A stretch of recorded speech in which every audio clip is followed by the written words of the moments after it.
Assalamualaikum warahmatullahi wabarakatuh. Di sini kami akan membaca dan menjelaskan kitab ayat ahkam yang berjudul Nikahul Musyrikat. Bismillahirrahmanirrahim. Makna ijmali. Yaqulullahu ta'ala ma maknahu la tatazawwaju ayyuhal mu'minuna al-musyrikatu hatta yu'minu billahi wal yawmil akhir. Wali ummatan mu'minatan billahi wa rasulihi afdalu min harrati musyrikatan. Wa raubata fiha min hasaban au jahin au sultanin. Wa la tuzawwiju al-musyrikina min nisaikum al-mu'minati hatta yu'minu billahi wa rasulihi wa li antazawwajuhunna min abadi mu'minin khairu lakum min antazawwajuhunna min hurra musyrikin mahma a'jabakum fil hasabi wan nasabi wasyarifi an haula'i al-musyrikina wal musyrikati alladzina haramat alaikum ma nikahatahum wa ma saharatuhum yad'unakum ila ma yu'addi bikum ilan nari wallahu yad'u ilal amali ladzi yujibul jannata wa yudihu hajatahu wa adallatahu linnasi liyatadakkaru fayumayzi bainal khairi wasyarri wal khabisi wat thayyibi. Dan saya sekarang akan menjelaskannya mengenai firman Allah wala tankihul musyrikatu hatta yu'min, dan jangan kamu menikahi wanita-wanita musyrik sebelum mereka beriman. Ali bin Thawr meriwayatkan dari Ibnu Abbas. Dalam hal ini Allah Subhanahu wa taala telah mengharamkan untuk menikahi wanita-wanita musyrik. Al-Ajhad menukil hadis yang diriwayatkan bagi Ibnu Umar yang mengatakan bahwa kata musyrik dalam surat Al-Baqarah ayat 221.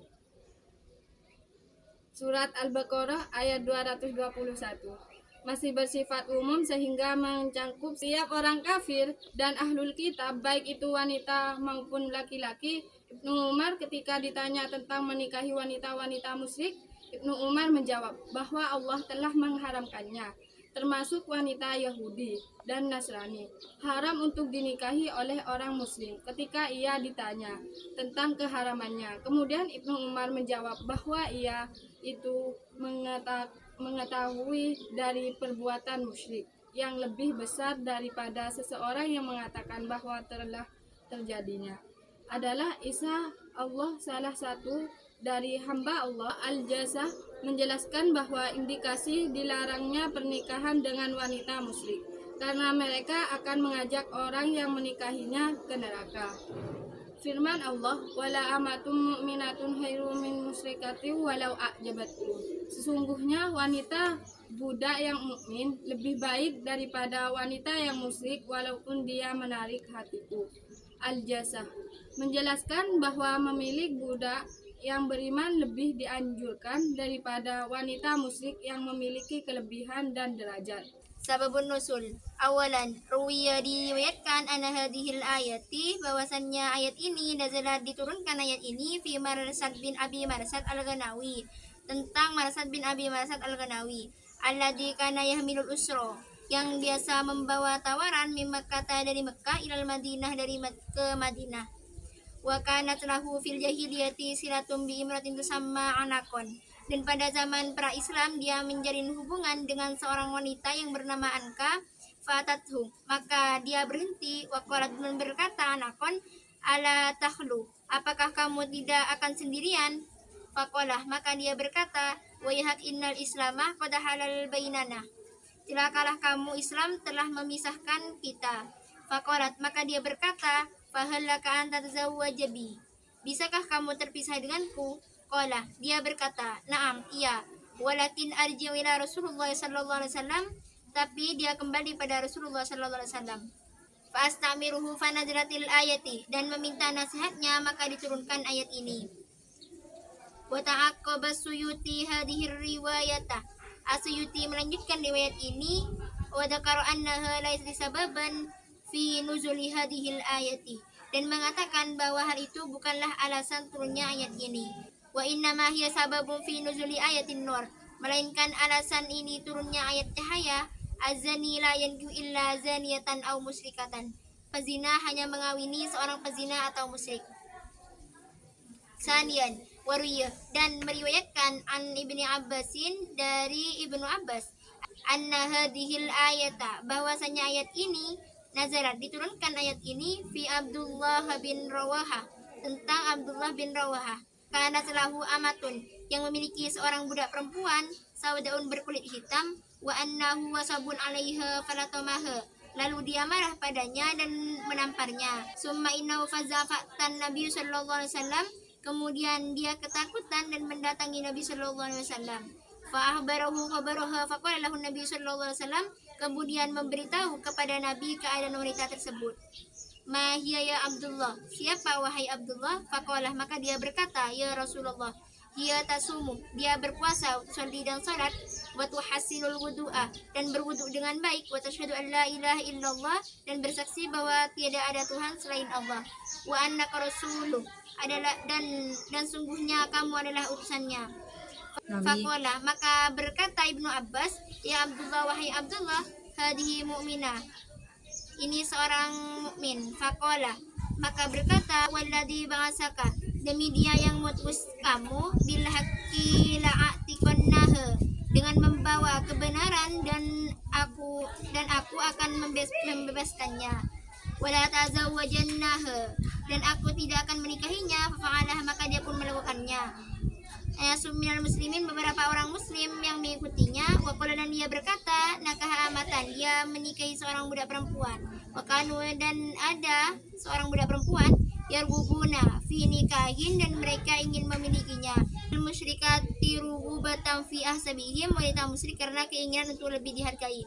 Fanazarat hadhil ayah, maka diturunkan ayat ini. Di sini saya akan menjelaskannya.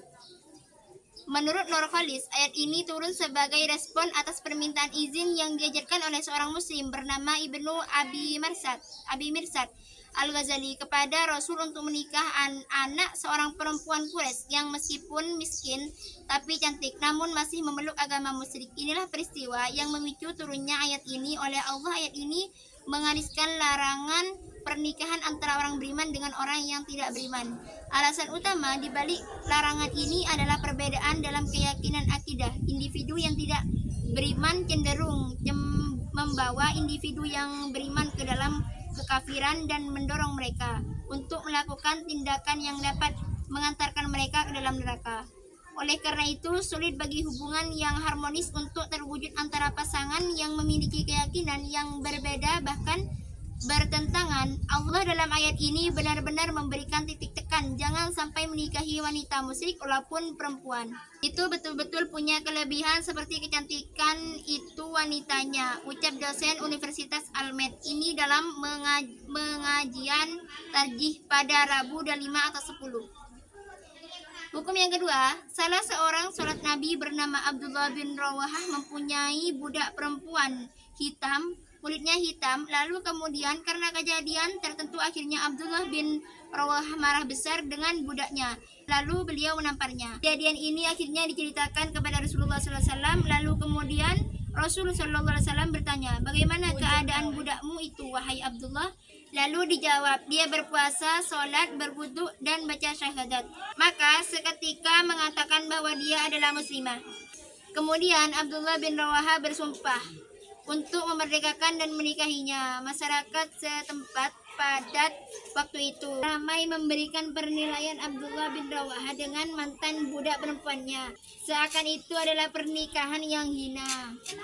Sehingga mereka menanyakan hal itu terjadi. Ramainya pemberitahuan negatif ini disebarkan karena pada waktu yang bersamaan adanya referensi yang tengah ramai di masyarakat Arab, di mana mereka senang menikah perempuan musyrik karena biasanya mereka mempunyai jabatan bagus atau berpangkat. Dengan kejadian seperti ini, maka turunlah Quran Surah Al-Baqarah ayat 221 sebagai jawaban bahwa apa yang dilakukan Abdullah bin Rawaha. Hukum awal, hal yarumu nikahul kitabiyati, apakah haram menikahi wanita ahlu kitab? Dalla qauluhu ta'ala, hal ini ditunjukkan dengan sabda yang maha kuasa, wala tankihul musyrikati hatta yu'min, dan janganlah kau menikahi dengan wanita musyrik hingga telah dipastikan beriman. Ala hurmatin nikahil majusiyati, haramnya menikah dengan wanita majusi. Wal wasiyati, dan wanita kafir. Wa ammal kitabiyati fayajuzu nikahunna liqaulihi ta'ala fi suratil Maidati. Adapun wanita yang ahli kitab dibolehkan mengawini mereka sesuai dengan firman Allah Subhanahu wa taala di surat Maidah ayat 5. Wa ta'amul ladina utul kitaba hillul lakum wa ta'amukum hillul lahum. Makanan orang-orang yang diberikan itu halal bagimu dan makananmu halal bagi mereka. Wal muhsanatu minal mu'minati, dan wanita-wanita yang suci termasuk di antara wanita-wanita beriman. Wal muhsanatu minal ladina utul kitab, dan wanita-wanita yang suci termasuk di antara mereka yang diberi kitab. Al-ayah al-afifati min ahlil kitab. Arti dari ayat tersebut adalah bahwa wanita-wanita yang suci termasuk di antara ahli kitab. Bahada qaulu jumhuril ulama, dan demikianlah pendapat mayoritas para ulama. Wabihi qalal aimatu, dan itulah yang dikatakan para imam. Al-arba'atu keempat, wadahaba, dan pergi Ibnu Umar membaca Ibnu Umar radhiyallahu anhuma ila tahrim nikahil kitabiyati, lalu melarang pernikahan pria dan musyrikat atau Yahudi. Lalu melarang pernikahan pria Nasrani atau Yahudi. Wa kana idza sa'ala an nikahir rajuli an-nasraniyata awil yahudiyata qala.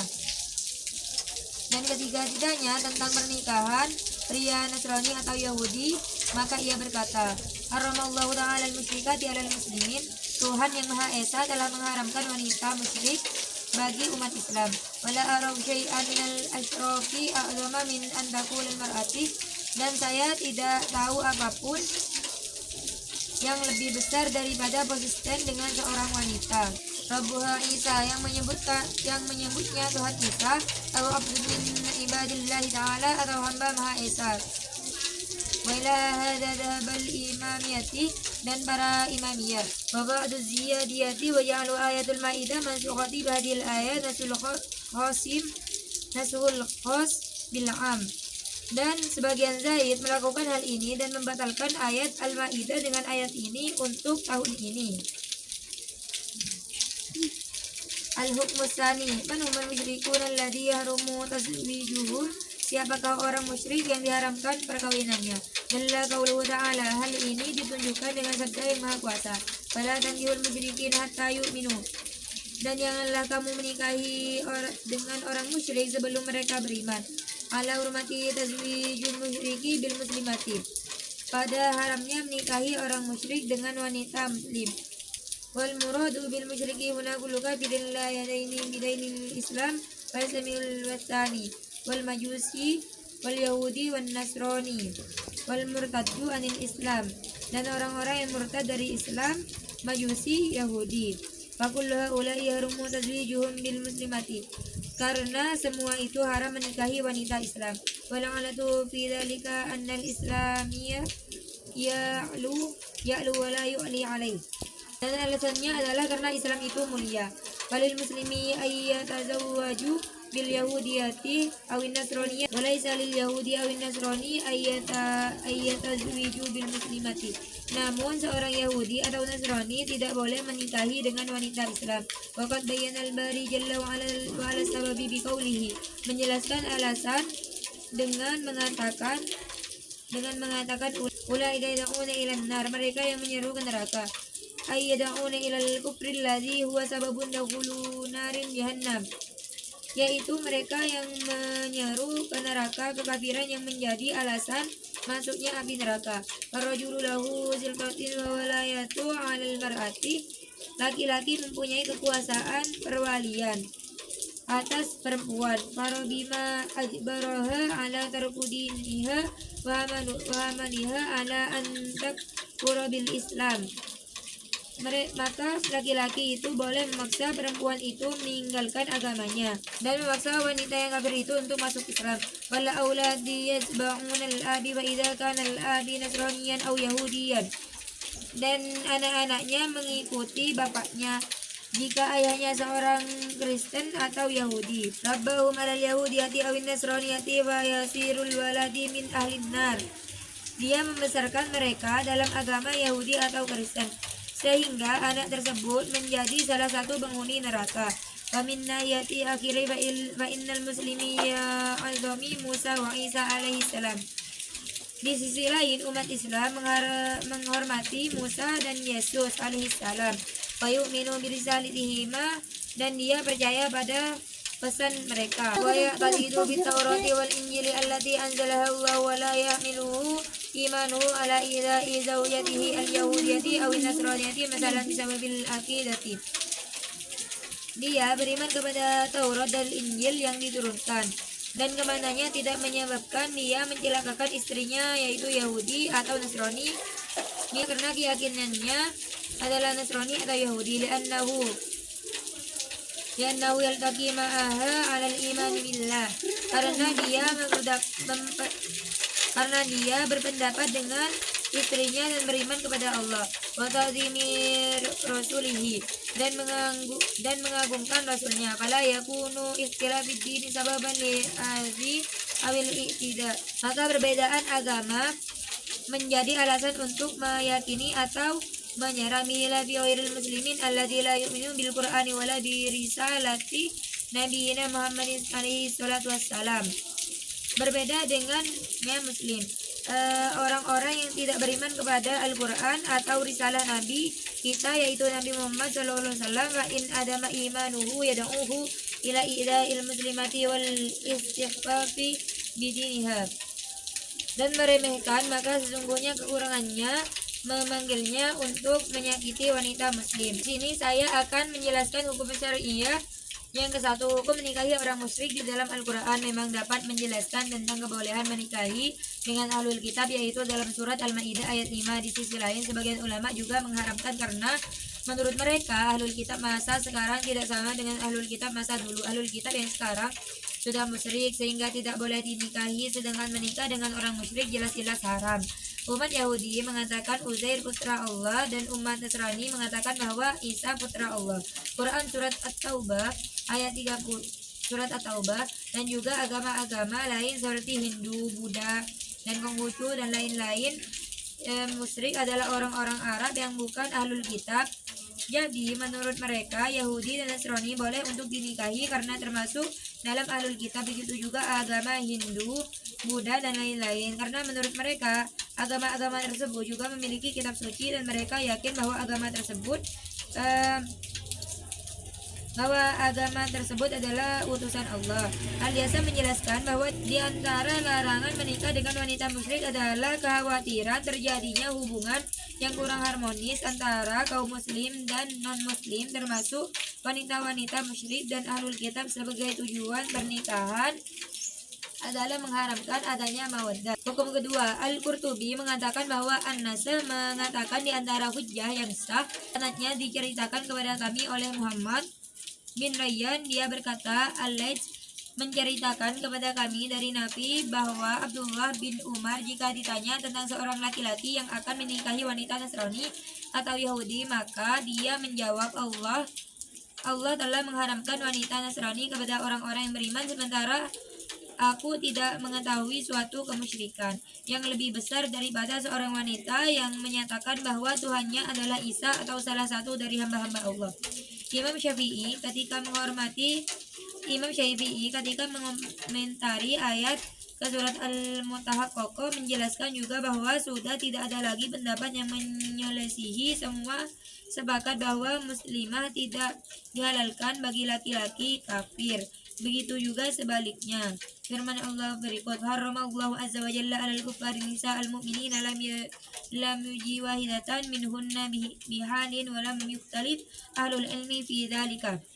Cukup sekian dari kami. Assalamualaikum warahmatullahi wabarakatuh.